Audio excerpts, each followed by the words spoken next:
ये विद्यार्थियों, एक बार फिर आप सभी का अपने YouTube चैनल में स्वागत है। मैं आपको सेकंड बुक पढ़ाऊंगा और सेकंड बुक का लेसन नंबर 8 जिसका नाम है रिडॉक्स अभिक्रिया, यानी कि सेकंड बुक के हिसाब से फर्स्ट लेसन है रिडॉक्स अभिक्रिया और काफ़ी इंपॉर्टेंट लेसन है। बहुत ही ध्यान से समझना। इस लेसन में से लॉन्ग क्वेश्चन आते हैं, यानी कि अभिक्रियाओं को संतुलित करना 3 या 4 नंबर में से आता है। और अभिक्रिया को संतुलित वही कर पाएगा जो इस लेसन का बेसिक को समझ पाएगा, यानी कि ऑक्सीकरण क्या होता है और अपचयन क्या होता है, रिडक्शन और ऑक्सीडेशन क्या होता है। तो सबसे पहले हम इस लेसन का परिचय, यानी कि रिडॉक्स अभिक्रिया क्या होती है, उसके बारे में समझते हैं। परिभाषा में वे अभिक्रियाएं जिनमें ऑक्सीकरण तथा अपचयन दोनों एक साथ होते हों रिडॉक्स अभिक्रियाएं कहलाती है। एग्जाम्पल आपके सामने है। यहाँ पर Hg का क्या हो रहा है, अपचयन हो रहा है, और Sn का क्या हो रहा है, ऑक्सीकरण हो रहा है। यानी कि एक ही अभिक्रिया में क्या हो रहा है, ऑक्सीकरण भी हो रहा है और अपचयन भी हो रहा है। तो इस प्रकार की अभिक्रिया क्या कहलाती है, आपकी रिडॉक्स अभिक्रिया है।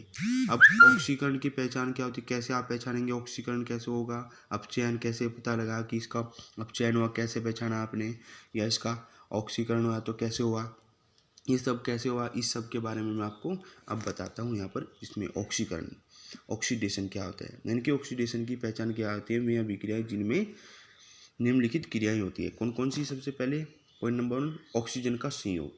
अगर किसी में ऑक्सीजन जुड़ रहा हो तो उसका मतलब क्या हो रहा है, उसका ऑक्सीकरण हो रहा है। जैसे में कार्बन के साथ ऑक्सीजन जुड़ा है तो कार्बन डाइऑक्साइड बना, तो यहाँ पर क्या हो रहा है, कार्बन का ऑक्सीकरण हो रहा है। या पॉइंट नंबर 2, ऋण विद्युतीय तत्व का संयोग। या तो ऑक्सीजन जुड़े या फिर कोई ऋण विद्युतीय, यानी कि जिसके ऊपर नेगेटिव चार्ज होता है।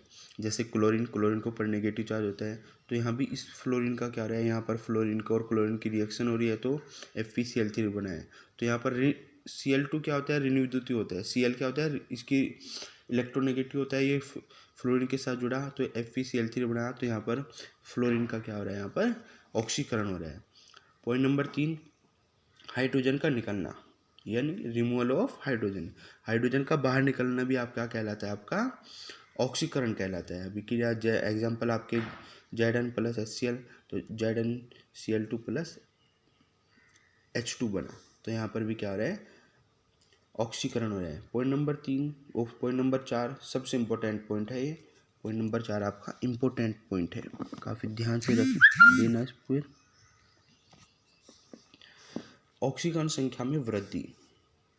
तो ये ऑक्सीजन संख्या निकालने में आपको समझाऊंगा कैसे ऑक्सीजन संख्या को ज्ञात करते हैं। तो यहाँ पर देखो SnCl2 प्लस Cl2, तो यहाँ पर Sn की ऑक्सीजन संख्या फिलहाल +2 है, और जब इधर जाएंगे यहाँ पर क्या बना, इसने इसके साथ अभिक्रिया करी तो SnCl4 बना। तो यहाँ पर Sn की ऑक्सीजन संख्या कितनी होगी, +4। तो जब ऑक्सीजन संख्या में वृद्धि यानी कि 2 से 4 हुई है तो इस प्रकार भी आपका क्या होता है, ऑक्सीकरण होता है। यहाँ पर भी ये जो ऊपर एग्जाम्पल है इनमें भी इसमें ऑक्सीजन संख्या में क्या हो रही है, कमी हो रही है। यहाँ ऊपर ऑक्सीजन संख्या में क्या हो रही है, वृद्धि हो रही है, तो इसलिए इसका ऑक्सीजन संख्या वृद्धि है तो ऑक्सीडेशन हो रहा है। यहाँ पर ऑक्सीजन संख्या में कमी हुई तो इसका क्या हो रहा है, रिडक्शन, यानी कि अपचयन हो रहा है। रिडक्शन और ऑक्सीडेशन एक दूसरे के अपोजिट है। तो ये पॉइंट ऑक्सीजन संख्या में वृद्धि बहुत ध्यान से समझना। यहाँ पर इसकी Sn की ऑक्सीजन संख्या +2 है और इधर जाकर कितनी होगी, +4। तो ऑक्सीजन इधर से जाकर इधर से ऑक्सीजन संख्या में क्या हुई, वृद्धि हुई है, इंक्रीज हुई है। तो यहाँ पर इसका क्या हो रहा है, ऑक्सीकरण हो रहा है, ऑक्सीडेशन हो रहा है। ऐसे ही एग्जाम्पल है आपका, इसमें भी यहाँ पर +2 है, इधर जाकर की कितनी होगी, +3। तो ये सब क्या है, आपके ऑक्सीकरण के पॉइंट है जिनको आपने ध्यान रखना है। पहला नंबर पॉइंट क्या है, ऑक्सीजन का संयोग। दूसरा क्या है, ऋण विद्युतीय तत्व का संयोग। तीसरा क्या है, हाइड्रोजन का बाहर निकलना। और चौथा पॉइंट जो इम्पोर्टेंट है वो है ऑक्सीकरण में ऑक्सीकरण संख्या में वृद्धि। तो अब परिभाषा क्या बनती है ऑक्सीडेशन की, आपकी वह अभिक्रिया जिनमें ऑक्सीजन या ऋण विद्युतीय तत्व का संयोग अथवा हाइड्रोजन या धन विद्युत का निष्कासन होता हो, ऑक्सीकरण अभिक्रियाएं कहलाती है। तो ये पॉइंट बहुत ध्यान रखना कि ऑक्सीकरण, किसी अभिक्रिया में ऑक्सीकरण हो रहा है तो कैसे पहचानेंगे।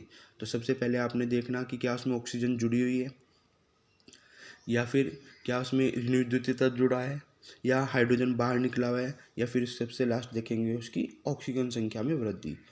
अगर उसकी ऑक्सीजन संख्या में वृद्धि हो रही है तो इसका मतलब उसमें क्या हो रहा है, उसका ऑक्सीडेशन।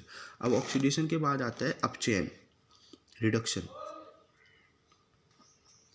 तो अपचयन इंग्लिश में बोलते हैं इसको रिडक्शन। इनकी में अभिक्रिया जिनमें क्या क्या होता है। पॉइंट नंबर 1, हाइड्रोजन या धन विद्युतों का संयोग। मैंने पहले भी बोला जो ऑक्सीडेशन और रिडक्शन एक दूसरे के होते हैं, अपोजिट होते हैं। उसमें क्या हो रहा था, हाइड्रोजन बाहर निकल रहा था, लेकिन इसमें क्या होगा, हाइड्रोजन जुड़ेगा। एग्जाम्पल आपके सामने H2+H, तो S में क्या जुड़ा है, हाइड्रोजन जुड़ा हुआ है, तो H2S बना। तो यानी कि जहाँ पर या इसमें N2+H2 अमोनिया बना, तो नाइट्रोजन में क्या जुड़ा है, आपका हाइड्रोजन जुड़ा है। तो यहाँ पर हाइड्रोजन जुड़ना क्या कहलाता है, आपका अपचयन कहलाते हैं। पॉइंट नंबर 2, ऑक्सीजन या ऋण विद्युतीय तत्व का अलग होना। वहाँ पर क्या ऑक्सीडेशन में क्या था, जुड़ रहे थे, लेकिन अपचयन में क्या होंगे, अलग होंगे। यहाँ पर देखो जिंक ऑक्साइड प्लस कार्बन की अभिक्रिया करेंगे तो जिंक प्लस कार्बन मोनोऑक्साइड बनेगा। तो यहाँ पर देखो ऑक्सीजन अलग हुआ है, तो ये क्या कहलाएगा, आपका अपचयन कहलाएगा। और सबसे इम्पोर्टेंट पॉइंट, ऑक्सीजन संख्या में कमी होना।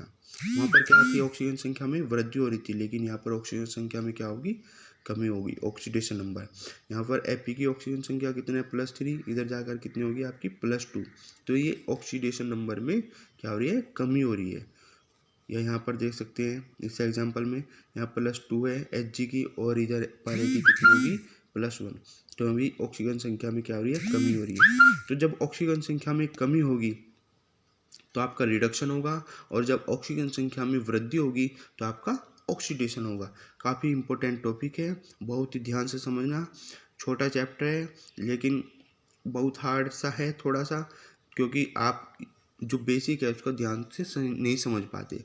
तो मैं नेक्स्ट टॉपिक में आपको ऑक्सीजन संख्या निकालने सिखाऊंगा, कैसे ऑक्सीजन संख्या निकालते हैं। फिलहाल के लिए इनको अच्छे से समझिएगा। धन्यवाद।